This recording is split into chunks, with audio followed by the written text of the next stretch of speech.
Hey, yeah, it's Huck. And yeah, I'm having another bad hair day here. Hey, I just wanted to get this one out. I know I said I would try to get my other camera going. And, I just still haven't, taken it out and really messed around with it yet. But we're going to work on that. When I work with that camera, I really want to plan it out and, make something a little better than I have been for a long time.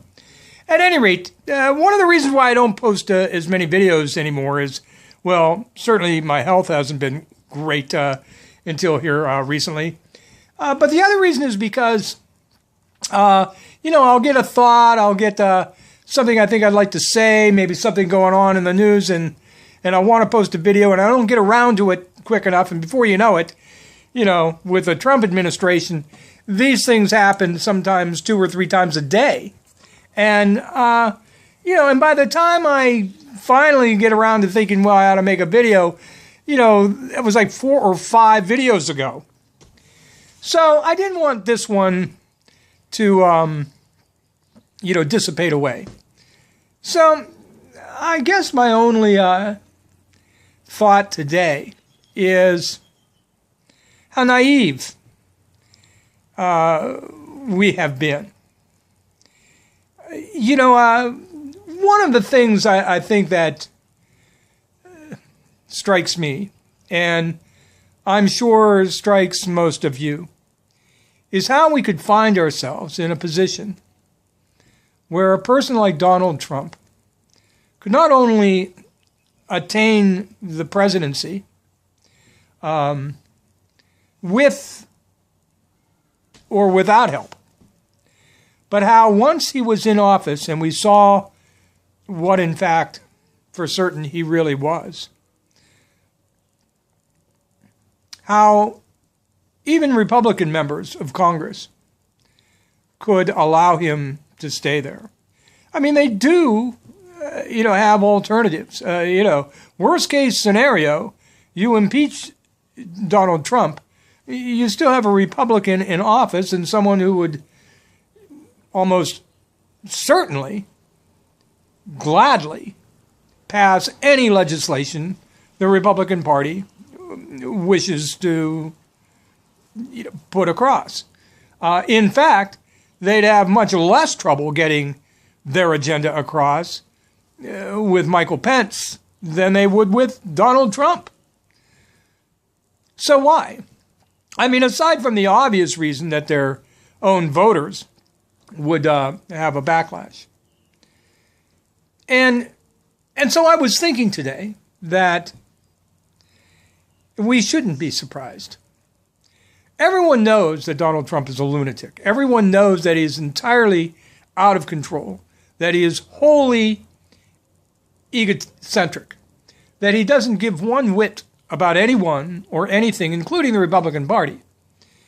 He has no agenda other than what will serve him. Aside from the Russian collusion business, which I think anyone who's paid any attention knows he and his team are certainly knee-deep in. And aside from all of the just uncountable, examples of obstruction of justice that he and his team have continued to manufacture. We have gone now, a year and a half with this man in office where he is, without question, truly the most regrettable elected official in American national political history. I dare say there are not many individuals in any developed nation who can hold a candle to how unqualified Donald Trump is to serve. And yet, despite that, we have not seen any movement really to speak of that Republicans or even many Democrats would get on board to impeach this son of a bitch. And it occurs to me that we should have seen this all along. There aren't many members of Congress who aren't millionaires. And an awful lot of them weren't millionaires when they first got into office. I don't have any doubt that if you looked very hard, there are innumerable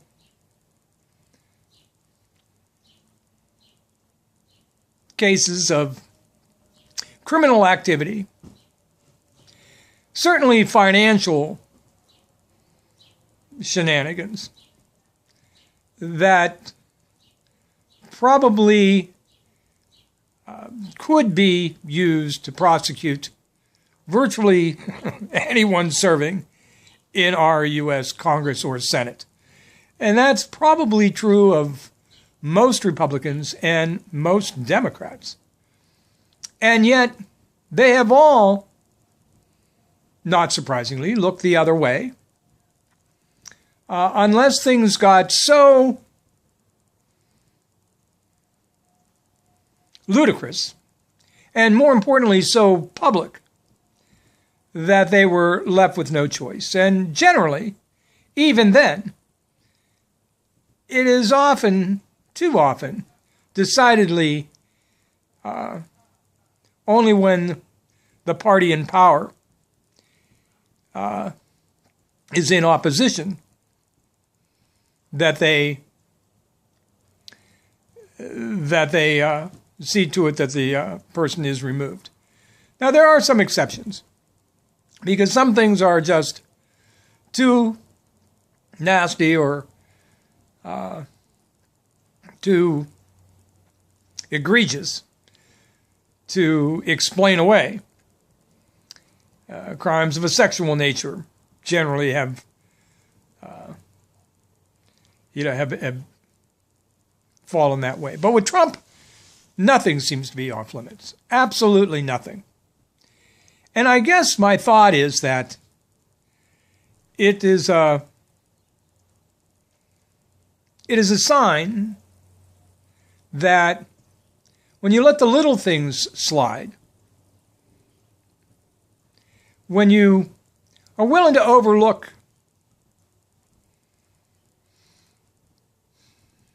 let's say the less egregious, then suddenly we shouldn't be too surprised when we reach a point where virtually nothing. I'm not sure Trump has crossed every line that could be crossed. He hasn't gone out on Park Avenue or Fifth Avenue or whatever and shot someone dead. But as I look at some of the things that his administration is doing, and I look at just the complete chaos of the man himself, one example, I just saw today where Jeff Sessions, our Attorney General, has announced that it will now be American policy that women and their children will be separated at the border if crossing over illegally. Now, I don't care what your feelings are on immigration. I don't care how much you may feel that these folks can't stay here. But the idea that we would separate families whose really only crime is to try to make a better life, at least one maybe free from harm, for their families. There's just something wholly unethical in that, and wholly un-American. Regardless of how you deal with those individuals, you would do so as families. I am about as appalled at what we're witnessing in Washington, D.C. As anything I've ever witnessed politically in my 62 years of living on this earth. I am appalled that there are so many Republicans who will defend this man. I am appalled that there are Democrats who are now saying we can't campaign on the idea of impeachment because that will give them fuel. If you can't campaign on the idea of impeaching the most dangerous man ever elected in American history, then you're in the wrong line of business.